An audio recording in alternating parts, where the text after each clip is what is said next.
J.K. Yadav Films present. Music by Amber Recording Studio.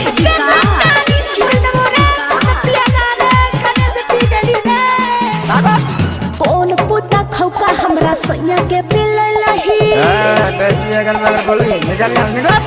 अरे कौन पुता खौका हमरा सैया के पिललही होलिया के दिन में दारू ताड़ी रे गे मैया पियंगा तो जियंगा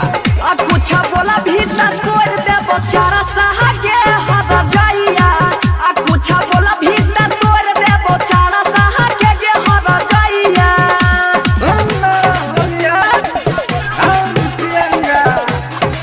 मारा जे पियंगा तुम निकलो यहां अच्छी विकास अच्छी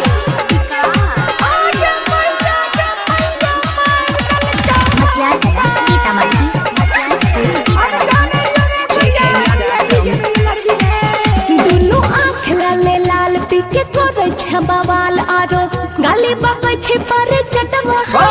हमरा लागे छै डर कुछ होतै गड़बड़ आरो कहै छै मार के सलटवा मगिया लियाला वाला जे बोला भीता दे हवा आ खुटा ना बन के कर कहबी पुता खाओ कह लेबो विचारा सा कह टाइम नशा में बेहोश पियन छै महुआ दारू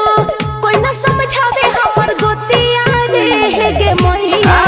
जैसी बोलेगा तू रे आ कुछ बोला भीतर तोड़ दे बेचारा सहागे हदा जाइया आ कुछ बोला भीतर तोड़ दे बेचारा सहागे हदा जाइया माथा को खराब मत करो नहीं माथा खराब होगा तोड़ देगा तोड़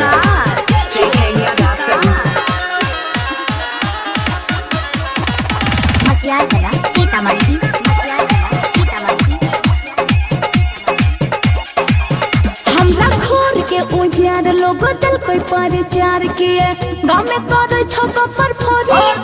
आ तोरा लागे छी अगोर किए करे छको सोर एहो सो दिन के दिन छी ये होली अच्छी आई आ होली ता दहारू हो आ पिया में करब आ चुपचाप चल जा मगिया के करो से आ हम नहीं डरब